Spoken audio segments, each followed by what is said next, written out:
Hi, welcome to SPR4 Videos. I'm Peter Loshak. This is the Line Moves Update show that we do every Friday with Joe Duffy, where we take a look at some of the notable line movements from the past week in the NFL. Right now, we're looking ahead to NFL Week 13. Joe, thanks for being back with us.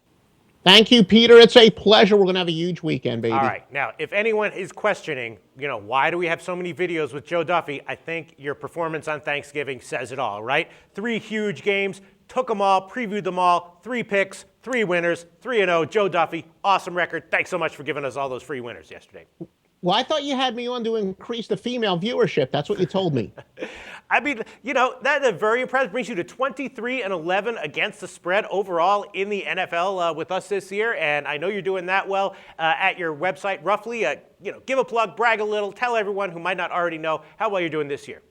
Well, it's ironic, Peter, that there's that horrible Bud Light commercial. I mean, they're a horrible beer, but it's a great commercial about superstition and sports fans, and especially with us gamblers. This is the first time I've ever recorded something with games in progress. They're looking good, but entering today, 37-20 with all wise guy plays, even hotter in college football, 17-8 college football wise guy plays, 64% all plays college football. Joe Duffy's picks at offshoreinsiders.com. All right, sounds awesome. You keep doing it at your website, and you keep doing it week after week with us in the videos. At this point, 3 winners on the Thanksgiving day was not any kind of a shock at all. All right, let's get into some of these line moves here.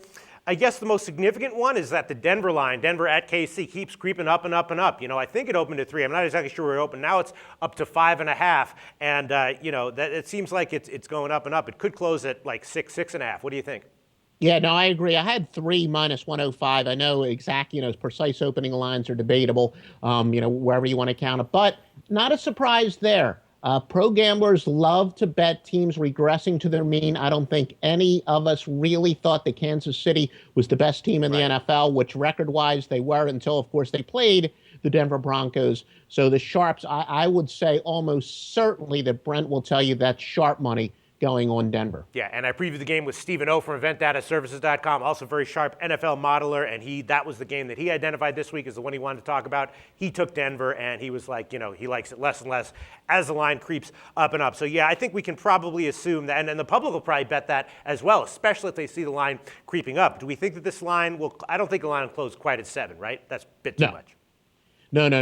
Only if some type of major injury information comes in on Kansas City. No, I definitely think the public is agreeing with the sharps here simply because, what do we tell you? The public has short-term memory. They look at what's happened recently, and Kansas City, of course, recently has regressed to the mean, and now they're forgetting about that undefeated start that the Chiefs were on. So I would say, yes, also the public is agreeing with the sharps here. But I think that closing on solidly 6 is a very realistic prediction, right?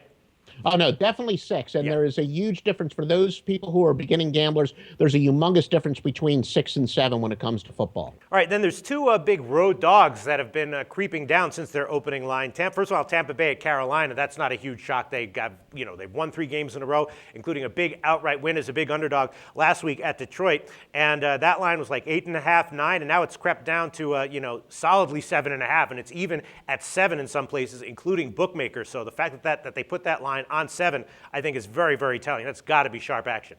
Yeah, no, and I'm 95% sure that I told you on Monday that it was a rare case where I actually thought that the public would be betting on the underdogs because of some of the metrics that I use that anticipates which way the line's going. Now, it also probably has a little bit to do with the fact D'Angelo Williams looks like he is probably not going to play for Carolina, but keep a close eye on Darrelle Revis, who's one of the few defensive players who can affect the line a little bit. He's now listed as questionable for Tampa, but still, very few defensive players can affect line moves as much as a skill position player. And the D'Angelo Williams, the fact that he's probably not going to play also has affected this line. All right, and then the other big underdog that's been creeping down a bit is the Rams. They're now down to 7.5. They opened, I think, at 9.5, and they were solidly up at like 8.5, 9 a few days ago. Now they're solidly at 7.5. Does that move surprise you at all?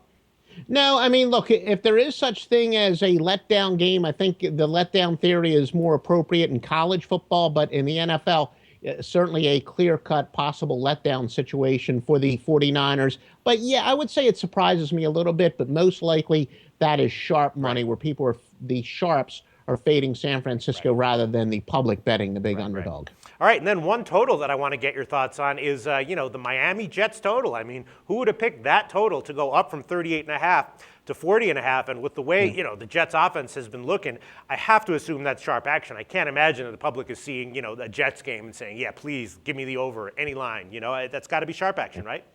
No, that's true, but I'm going to go out on a limb and say that this is probably going to go back down because Santonio Holmes, all of a sudden, I think earlier in the week he was expected to play. Now I'm seeing that he's questionable. If he's all of a sudden listed as doubtful, that total is going to drop. But I would agree with you.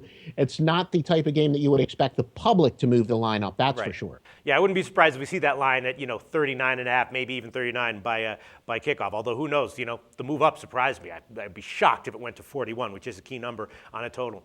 All right, those are the only specific line moves that I wanted to ask you about. Are there any other lines currently out right now that you think might move significantly by kickoff on Sunday?